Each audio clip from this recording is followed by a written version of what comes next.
18 तारीख को जिस तरह से एक सबसे बड़ी खबर निकल कर आई आंध्र प्रदेश से कि जिस तरह से माओवादियों में जो सबसे बड़ा नाम था, हालांकि पद भले बड़ा नहीं था लेकिन नाम बड़ा था, माओवादी संगठन से जुड़ा माडवी हिड़मा का, उसे एक एनकाउंटर में मार दिया गया है। और उस घटना को लेकर हम हर तरह से रिपोर्ट कर रहे हैं। और ये बात अलग है कि बहुत सारे लोगों को लग रहा है कि हिड़मा को महिमा मंडित किया जा रहा है। दरअसल हिड़मा सबके इंटरेस्ट का सब्जेक्ट था। जब यही हिड़मा जिंदा था तो बहुत सारे दर्शक पूछते थे कि हिड़मा क्या कहाँ है, क्या होगा, हिड़मा पर वीडियो बनाइए। अब जब हिड़मा से जुड़ी एक खबर है तो मुझे लगता है उसे हर एंगल से भी हमें बता देना चाहिए, इसलिए हम बार बार उसकी हर जानकारी आपसे साझा कर रहे हैं। लगातार इस पर संशय और शंका जाहिर की जा रही थी। सोनी सोढ़ी जो कि सामाजिक कार्यकर्ता हैं बस्तर में, वो खुले तौर पर उन्होंने सीधे सीधे आरोप लगाया कि ये फर्जी मुठभेड़ है और गलत तरीके से मारा गया है। लेकिन अब इस पूरी मुठभेड़ में एक और नया एंगल आ गया है और इसमें अब माओवादियों की एंट्री हुई है और साथ ही साथ एंट्री हुई है बस्तर में आदिवासियों के नेता बस्तरिया राज मोर्चा के संस्थापक मनीष कुंजाम की। क्या है पूरा मामला, इस पर बातचीत करते हैं। नमस्कार, मैं विकास तिवारी हूं और आप बस्तर टॉकीज देख रहे हैं।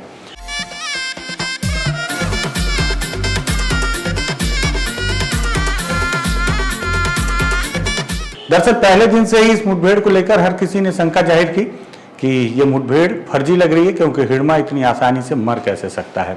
हालांकि ये बात अलग है कि हर कोई उसे एक आम कैडर ही मान रहा है, जैसे कि बाकी कैडर थे, बाकी कैडर भी मुठभेड़ में मारे गए, वैसे ही हिड़मा भी मारा गया।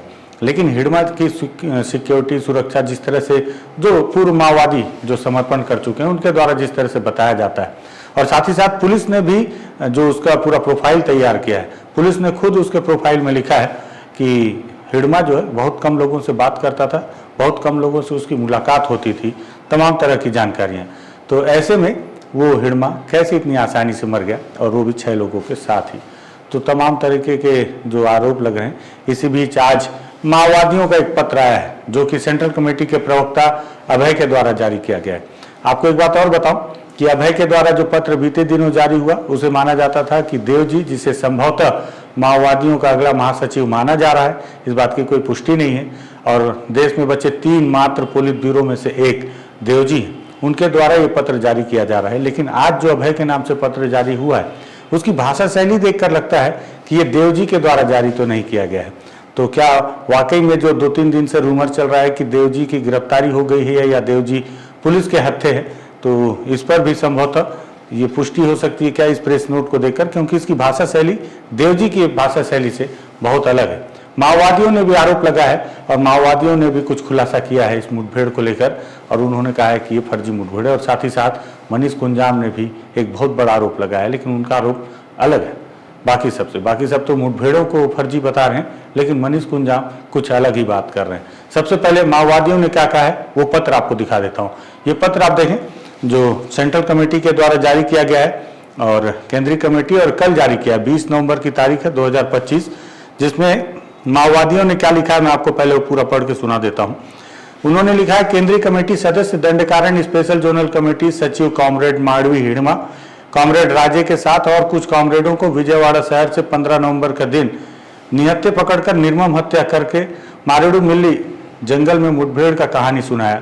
एओबी राज्य कमेटी सदस्य कॉमरेड शंकर के साथ और कुछ कॉमरेडों को निहत्थे पकड़कर हत्या करके रंपा चौड़ावरम इलाका में मुठभेड़ का कहानी सुनाया। हम अनुरोध करते हैं कि इस जघन्य हत्याओं के खिलाफ 23 नवंबर को देशव्यापी प्रतिरोध दिवस मनाओ। आगे लिखा है, प्रिय जनता, आज देश में आरएसएस, भाजपा, मनुवादी सरकार फांसीवादी नीतियों को लागू कर रहे हैं। हमेशा हत्या करके जनता के बीच दहशत फैलाने की कोशिश कर रहे हैं।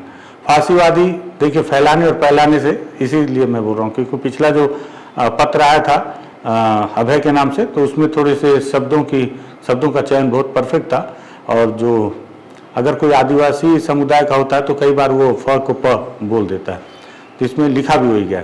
फांसीवादी मोदी सरकार कारपोरेट कंपनियों का फायदा के लिए इन हत्याओं को करवा रही है। दंडकारण्य स्पेशल जोनल कमेटी का सचिव केंद्रीय कमेटी सदस्य कॉमरेड हिड़मा और कुछ लोगों के साथ इलाज के लिए विजयवाड़ा शहर गए थे। इलाज होने के सिलसिले में कुछ लोगों का धोखाधड़ी के चलते इनका जानकारी पुलिस को मिल गई। केंद्रीय गृह विभाग के निर्देशन में आंध्र प्रदेश एसआईबी पुलिस 15 नवंबर को इन लोगों को पकड़ लिए थे। सरेंडर करवाने में नाकाम होकर निर्मम हत्या करके बाद में बताया कि मारेडू मिल्ली जंगल में मुठभेड़ हुआ, हथियार मिलने का और मुठभेड़ में 6 लोगों को मरने का दावा सरासर सफेद झूठ है। उनका अनमोल प्राण को न्यौछावर करके, क्रांतिकारी स्फूर्ति को ऊंचा उठाकर, सैद्धांतिक मजबूती को दिखाकर शहीद हुए कॉमरेड हिड़मा को सीपीआई माओवादी सिर झुकाकर विनम्रता के साथ श्रद्धांजलि अर्पित करती है। आखिरी सांस तक आंदोलन में रहकर अनमोल प्राण को न्यौछावर किए हुए कॉमरेड शंकर एओबी राज्य कमेटी सदस्य कॉमरेड राजे, रीजनल कमेटी सदस्य तथा सदस्या को सीपीआई माओवादी सिर झुकाकर विनम्रता के साथ श्रद्धांजलि अर्पित करती है। Comrade Chaitu PPCM, comrade Kamlu, comrade Mallal, comrade Deve अपना कर्तव्य पालन में उनका अनमोल प्राण को त्याग किए।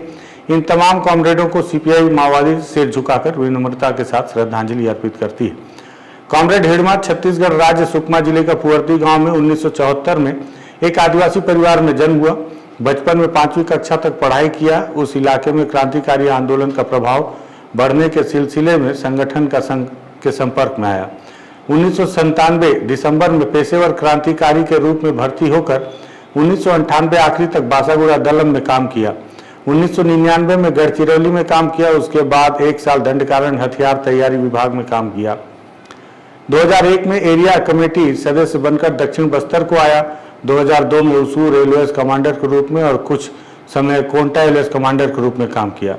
2005 में डिविजनल कमेटी सदस्य बन गया। उसके बाद कंपनी नंबर 2 में प्लाटून कमांडर के रूप में काम किया। 2006 से 2009 तक कंपनी नंबर 3 का कमांडर और सचिव के रूप में काम किया और 2009 में बटालियन कमांडर का जिम्मेदारी निभाया। 2011 में बटालियन पार्टी कमेटी सचिव की जिम्मेदारी ले लिया। उसी साल दंडकारण स्पेशल जोनल कमेटी का सदस्य उसे बनाया गया और 2020 में सचिवालय सदस्य बनाया गया। 2024 अगस्त में दंडकारण स्पेशल जोनल कमेटी का सचिव का जिम्मेदारी ले लिया। उसी समय केंद्रीय कमेटी सदस्य के रूप में प्रमोट हुआ। कॉमरेड हिड़मा शुरू से ही जनता के बीच काम करते हुए, जनता से सीखते हुए विकसित हुआ। क्रांतिकारी आंदोलन का विकास का सिलसिले में आंदोलन का जरूरत के लिए अनेक विषयों को सीख लिया। आंदोलन को विकसित करने के लिए मार्क्सवादी सिद्धांत का गहन अध्ययन किया। राजनीतिक और सैद्धांतिक तौर पर विकसित हुआ। जरूरत के मुताबिक कई सर्कुलर और बुकलेट लिखकर कैडर को विकसित करने का कोशिश किया। मिलिट्री क्षेत्र में विशेष अध्ययन करके जमीनी स्तर पर अमल करके अच्छा सफलता हासिल किया। अनेक मिलिट्री कार्रवाइयों को बेहतर तरीके से योजना बनाकर लागू करके उसमें सफलता हासिल किया। इन कार्रवाइयों में सैकड़ों हथियार दुश्मन से जब्त करके, दुश्मन मतलब जवानों के बारे में लिखा है इसमें, करके पीएलजीए को मजबूत किया। कॉमरेड हिड़मा का नेतृत्व में बटालियन दक्षिण सब जोनल इलाका में दुश्मन का सत्ता को ध्वस्त करने के बाद जनताना सरकार गठन करने का काम किया। वह जनताना सरकार बीते साल तक काम किया। कॉमरेड हिड़मा ने जनता और कैडरों का विश्वास जीत लिया। गोदी मीडिया सरकारी बुद्धिजीवियों में बहुत दिनों से हिड़मा को एक खलनायक के रूप में पेश कर रहे हैं। आज हत्या करने के बाद भी उनके ऊपर झूठ और जहरीला प्रचार कर रहे हैं। इस तरह का झूठ प्रचार करने के बावजूद जनता के बीच हिड़मा का स्थान अचल है। भगत सिंह, कोमरम भीम, गुंडाधुर, गेंद सिंह, अल्लूरी, सीता राम राजू जैसे कॉमरेड हिड़मा का नाम भी भारत का क्रांतिकारी आंदोलन में एक प्रमुख स्थान में रह जाएगी। हिड़मा सिर्फ आदिवासी जन समुदाय के नेता नहीं बल्कि उत्पीड़ित जनता का नेता के रूप में इतिहास में उसका स्थान जुड़ जाएगा। उनका इतिहास पढ़कर आने वाली पीढ़ी प्रेरणा लेंगी। आरएसएस, भाजपा, मनुवादी लोग देश का संपत्ति और प्राकृतिक संसाधनों को विकास के नाम पर कॉर्पोरेटों को सौंप रहे हैं। इनके खिलाफ अनेक आंदोलन उभर रहे हैं। इन आंदोलनों को इन मनुवादी लोग षड्यंत्र के रूप में भटका रहे हैं और कुचल रहे हैं। धर्मोन्माद, युद्धोन्माद और को उकसा रहे हैं। धोखाधड़ी नारा और योजनाओं को लाकर जनता को धोखा रहे हैं। संवैधानिक संस्थाओं को अपना कंट्रोल में रखा है। चुनाव आयोग मोदी का गोदी आयोग बन गया है।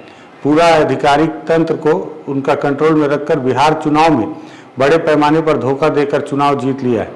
देश के अंदर सभी विपक्षी पार्टियों को खत्म करके बुजुर्ग संसदीय जनवादी व्यवस्था को खत्म करने की योजना को अमल कर रहे हैं। मजदूर, किसान, नौजवान, छात्र और सभी सामाजिक तबकों को हम अनुरोध करते हैं कि सीपीआई माओवादी का नेता कॉमरेड हिड़मा जैसे साहसिक युद्ध सेनापति लोगों का इतिहास को देखकर प्रेरणा लेकर फांसीवादी आरएसएस, भाजपा, मनुवादी लोगों के खिलाफ होने वाली लड़ाई में शामिल होते हुए आखिरी में सड़े गले व्यवस्था का निर्मूलन का लक्ष्य बनकर हो रहे लड़ाई में शामिल हो जाओ।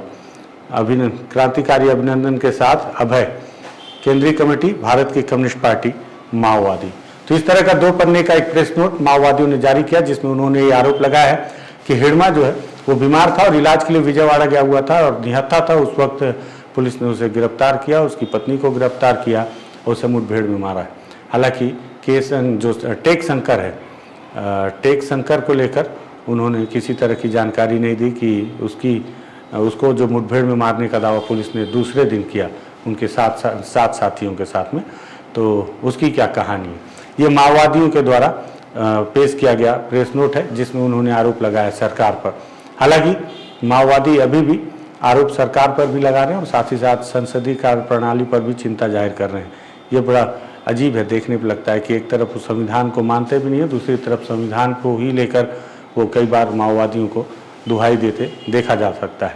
और इसी बीच आज मनीष कुंजाम ने सुकमा में एक प्रेस कॉन्फ्रेंस आयोजित की। मनीष कुंजाम इस वक्त बस्तरिया जो राज पार्टी है, बस्तरिया राज पार्टी, उसके संस्थापक हैं और उन्होंने इस पूरे मुठभेड़ को लेकर आज बहुत गंभीर सवाल उठाया। और साथ ही साथ ये सवाल उन्होंने मुठभेड़ पर नहीं, ये सवाल उन्होंने तो सीधे सीधे आरोप लगा दिया है कि ये पूरा मुठभेड़ जो है और ये पूरी घटना ये माओवादियों के जो पोलित ब्यूरो हैं, सबसे अभी जो सर्वोच्च नेता है माओवादियों के देव जी, उनके सह पर हुआ है, उनकी निशानदेही पर हुआ है और हिड़मा की हत्या का पूरा आरोप ही उन्होंने देव जी के सर मर दिया है। और ये भी कहा कि देव जी जो है वो तेलंगाना या आंध्र प्रदेश के इलाके में उनके सरकारों के संपर्क में है, पुलिस के संपर्क में है और उसके द्वारा ही हिड़मा की हत्या करवाई गई। सुनिए सबसे पहले इस 12 मिनट के वीडियो में मनीष कुंजाम ने क्या कहा है। आते ही आप लोगों से बात करना चाह रहा था। मेरा तबीयत काफ़ी बिगड़ गया। मैं फिर घर में सोया, फिर नहाया, फिर उसके बाद भी ठीक नहीं लगा, शाम को तो नहीं आ पाया। दरअसल आप लोगों को यहाँ अभी बुलाने का मतलब ये है कि 18 तारीख को एक बड़ी घटना हुई। उसके बाद जो घटना आंध्र प्रदेश में दिखाया गया और वो बहुत नाटकीय है, बहुत ही नाटकीय है और कोई भी आदमी विश्वास नहीं करेगा जो घटनाएं घटी है। मैं तब तक तो आंध्र प्रदेश में ही था, गुजरात में था, तब ये सभी घटनाएं की जानकारी मिली। लेकिन ये कहना कि हिड़मा का इनकाउंटर हुआ एकदम फर्जी है, इस बात पर कोई सच्चाई नहीं है। उनको पकड़ के मारा गया और कहीं पहले मार के वहाँ पे लाशों को रख दिया गया, बाद में इनकाउंटर स्थल बताया गया और वो सब सबूत खत्म हो जाए उसके बाद ही मीडिया को उधर जाने देंगे। ये स्थितियाँ हैं अभी फ़िलहाल। और वो जो लोग, जितने लोग उसके बाद और क्या है, अब 18 तारीख को ये घटना हुई, दो दिन बाद कल तो स्पष्ट रूप से पता लगा कि 50 लोगों को अरेस्ट कर लिया गया है। ये शायद परसों से ही पता लग रहा था, तो कल एकदम पुष्टि हुई कि उनको अरेस्ट कर लिया गया। तो आप लोग बताइए कि आप ही लोग भी अंदाज़ लगाइए, आप लोग इतने नक्सलाइटों के मामले में कवर करते रहे हो, 50-50 लोग क्या अरेस्ट होने के लिए उधर जाएंगे? एक सवाल है कि क्यों अरेस्ट होने जाएंगे? और कोई बात ही नहीं। अरेस्ट होते तो इधर होते, उधर क्यों होते? और सब इधर के लड़के हैं, ज़्यादातर अपने सुकमा ज़िले के हैं, बीजापुर के हैं और बाकी नहीं हैं इधर उधर के। तो ये सब दरअसल इस पूरे मामले में खेल ऐसा हुआ कि ये जो देवजी है, जो नक्सलाइटों का बड़ा लीडर हुआ करता है, वो इन सब को लेके गया पहले से ही। और चलो हम लोग आंध्रा जाते हैं और आंध्रा जा कर के एक तो वो सिलेंडर करवाने के नाम से वो अपना वजूद भी बड़ा करना चाहता है आंध्र प्रदेश के अंदर, अपना ये छवि, ताकि बाद का जीवन उनको थोड़ा राजनीति में या दूसरे जगह पे थोड़ा बेहतर हो जाए। उस हिसाब से इन सब का इस्तेमाल किया, चलो जाना है। और हिड़मा को उन्होंने एक तरह से देवजी ने ही इनको मरवा डाला, पुलिस को बोल करके इनको मारो। और आप यकीन नहीं करोगे, उनके ऊपर आप जितने अखबार देखोगे आप, सारे बड़ी घटनाओं का मास्टरमाइंड हिड़मा। तो ये जो इतने पढ़े लिखे जो लोग हैं, आंध्रा से आए वाले, तेलंगाना से आए वाले, घास छिल रहे थे, इन्हीं लोगों ने तो सब करवाया ना ये सब। और सारा इल्ज़ाम हिडमा, और खुद लोग बच गए और मरवा डाला उसने और बाकी लोगों को अरेस्ट करवाया ताकि कोई सबूत ना मिल पाए, और खुद आराम से है कहीं, और कहीं ऐसा दिखा रहा है कहीं वो गिरफ्तार हुआ बताते हैं, तो कहीं इनकाउंटर बता रहे हैं, ना उनका गिरफ्तार हुआ है ना इनकाउंटर हुआ है, वो आराम से है आंध्र प्रदेश का मैंने सरकार का वो मेहमान बनकर। ये एक सच्चाई है मैं जो आप लोगों को बताना चाहता हूँ कि इसको दिखाना चाहिए और लिखना चाहिए कि ये पैक इनकाउंटर है। और देव जी उन्होंने पूरा षड्यंत्र करके इन सबको लेके गया, और हिडमा को मरवाने के बाद सारे इल्ज़ाम जो बस्तर के अंदर घटित हुआ उन सब का इल्ज़ाम उनके ऊपर लगा।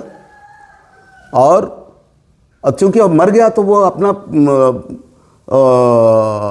सामना तो नहीं कर सकता ना, वो जो आरोप लगे हैं वो कैसा स्पष्ट कर पाएगा, बता पाएगा कि मैं ये घटनाओं में था ऐसा। वो निश्चित रूप से अब आप लोगों को समझना चाहिए, अब ताड़मेटला में 76 जवान मारे जाते हैं, उसमें मास्टरमाइंड बता रहा है उस समय रमन्ना उस इलाके का जोनल क्या नाम सब जोनल कमेटी का सेक्रेटरी प्रमुख रमन्ना, और ये घटना 76 जवान मारे जाते हैं। उसके बाद वो यूट्यूब में इंटरव्यू दे रहा है, पूरे किसी चैनल को डायरेक्ट फ़ोन पे और सब में बोल रहा है, वो सबको मालूम है। और फिर ये मास्टरमाइंड कहाँ से हो गया? और तब तक तो शायद ये जोनल कमेटी में आ गया था, पर एक नया था, क्योंकि उस समय कल्लूरी ने इतना हवा बना लिया था कि ये देखो आंध्रा वाले आकर के तुम्हारा इस्तेमाल कर रहे हैं यहाँ के लोगों का, और तुम लोग नीचे के नीचे ही हो, बाकी सब लीडर तो वही लोग हैं। कल्लूरी और बाकी लोगों ने, प्रेस के लोगों ने भी ये हवा बनाया, और उसकी वजह से पहला आदमी है जिसको जोनल कमेटी में लिया गया, केवल ये बताने के लिए कि हम यहाँ के लोगों को हम रिक्रूट कर रहे हैं ऊपर के कमेटियों में, बाकी और असल कुछ नहीं था। हाँ, निश्चित रूप से 76 जवान मारने में इनका वो रहा होगा योगदान, का मतलब है कि वो भी रहा होगा, शामिल रहा होगा, और कुछ घटनाओं में शामिल रहा होगा। ये बोलना कि नहीं वो जिरम घटना में तो था ही नहीं, नहीं वो था ही नहीं। अब वो पूरे अखबारों में बता रहे हैं, उसमें भी मास्टरमाइंड बेटा में उनका योगदान बताते हैं। और क्या नाम वो जो एक कैंप को जलाया नहीं थे रात में, उसमें तो आखिर हिडमा क्या था? वो सारी घटनाओं का ये सब कहीं ना कहीं षड्यंत्र के साथ यहाँ के लड़कों को बदनाम करना है, और जो कुछ हुआ उनके लिए ये जिम्मेदार। आंध्रा के लोग तो बिल्कुल पाक साफ हैं, बिल्कुल माने कि इस सारे मामले में जिम्मेदार आंध्रा के लोग हैं, और पढ़े लिखे थे, सबको मरवा डालने में, गांव वालों को भी मरवा डालने में, और पुलिस को मरवा डालने में भी उनका बड़ा योगदान। और आज उन लोग अपनी छवि, जो बचे हुए ज़िंदगी में अपनी छवि को बेहतर बनाने के लिए सारा इल्ज़ाम, ये एक सच्चाई है। और यहाँ के लड़के लोग बिल्कुल लड़ाई में शामिल रहे होंगे, नहीं होने का कोई सवाल ही नहीं रहे, लेकिन ये केवल आदेश का पालन करते रहे। आदेश ये करना है तो किए, वो नहीं करना है नहीं किए, यही हुआ।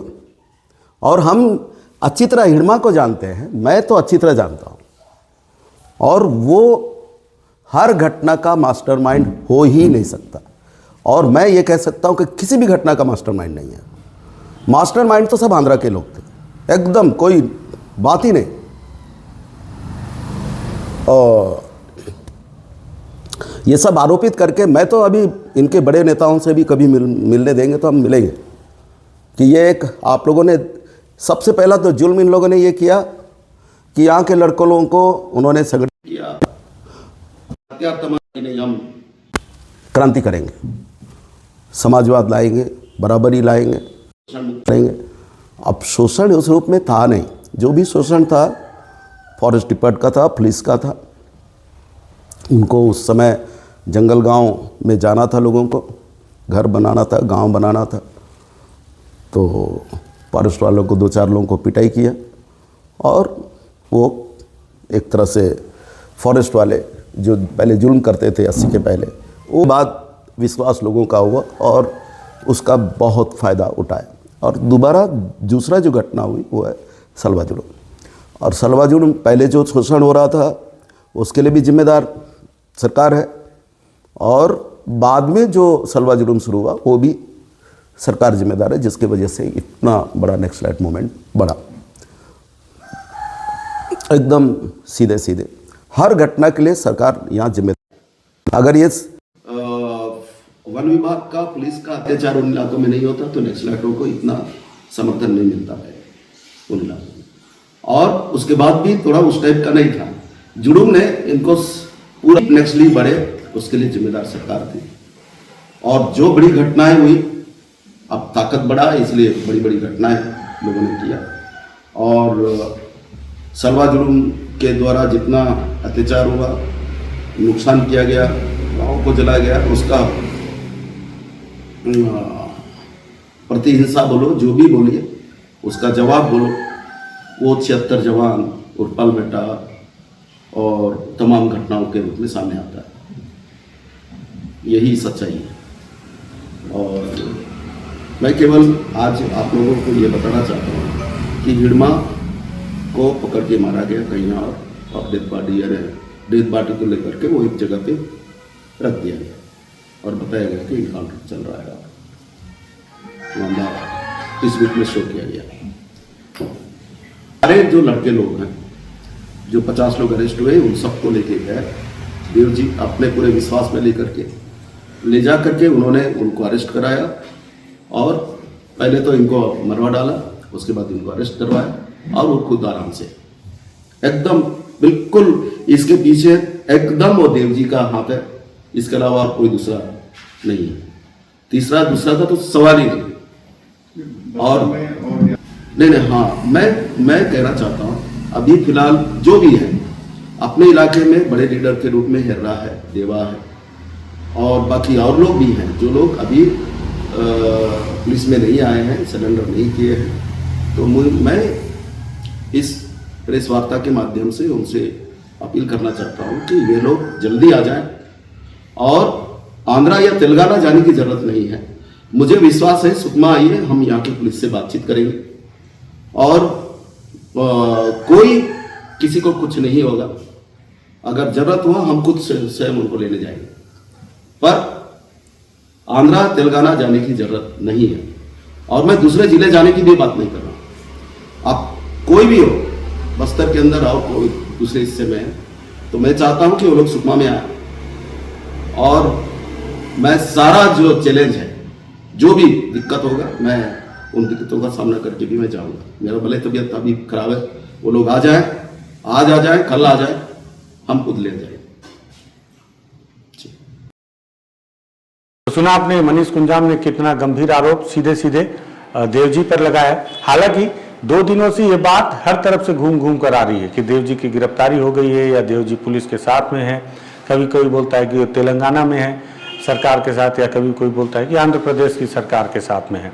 कभी कोई बोलता है कि देवजी के ही द्वारा बनाई गई प्लानिंग का हिस्सा था कि हिडमा की हत्या होना या उसे मुठभेड़ में मार गिराया जाना और इस तरह की घटनाओं को अंजाम देकर, ताकि ये सरकार और देवजी के बीच का कोई डील है। मैं कल हिडमा के गांव गया था, वहाँ के ग्रामीणों ने भी तेलंगाना के माओवादियों पर बहुत गंभीर आरोप लगाए। वो वीडियो जब आएगा तो उसमें भी आप देखिएगा कि उन्होंने क्या क्या कहा है। ये आज मनीष कुंजाम और माओवादियों ने इस मुठभेड़ पर गंभीर आरोप लगाया है, माओवादियों ने सरकार पर आरोप लगाया है, तो मनीष कुंजाम ने सीधे शीर्ष माओवादी नेता पर आरोप लगाया है। हिडमा की मौत हो चुकी है लेकिन मुद्दा अभी भी जिंदा है। हर कोई हिडमा पर बातचीत कर रहा है। सोशल मीडिया में तो बाढ़ आ गई है दोनों तरफ से। कुछ लोग हिडमा को बता रहे हैं कि दुर्दांत हत्यारा है, तो बहुत सारे लोग उसे अपने सोशल मीडिया हैंडल पर एक जननायक के तौर पर या फिर रोल मॉडल के तौर पर पेश कर रहे हैं। हर कोई अपने नज़रिए से देख रहा है। जो लोग उसकी तारीफ कर रहे हैं वो बता रहे हैं कि बस्तर का जंगल का रखवाला था। जो लोग उसके विरोध में, वो बार बार सवाल पूछ रहे हैं कि जो लोग हिडमा के मौत पर मातम मना रहे हैं उन 76 जवानों की हत्याओं पर चुप क्यों हो जाते हैं? दोनों के सवाल हैं और हर कोई अपने सवाल को वाजिब मानता है। जवानों की हत्या हुई, इसी बस्तर ने देखा, इसके अलावा और भी कई हत्याएं हुई, लेकिन मनीष कुंजाम ने भी बहुत बड़ी बात कही कि ऐसा हो कैसे सकता है कि मैं माड़वी हिड़मा, जो कि पढ़ा लिखा नहीं था, वो इतनी बड़ी बड़ी घटनाओं का मास्टरमाइंड हो। जो भी हो, जो भी चीज़ें हो रही हैं उससे जुड़ी हुई, मुझे लगा वो सारी चीज़ें मुझे बस्तर टॉकीज़ के इस पटल पर रखनी चाहिए, क्योंकि आज पूरा देश हिड़मा के संबंध में हर जानकारी जानना चाहता है। उन्हें पता चलता रहना चाहिए हो क्या रहा है, क्या हुआ होगा और क्या होने वाला होगा। सारी चीज़ें बताएंगे और किसी की तरफ से नहीं, जो हो रही है वही एकदम बिल्कुल जिस तरह से है उसी तरह से आपके सामने रखने की कोशिश है। पसंद आए वीडियो तो शेयर कर दीजिएगा, बस्तर टॉकीज़ को सब्सक्राइब कर लीजिएगा। धन्यवाद।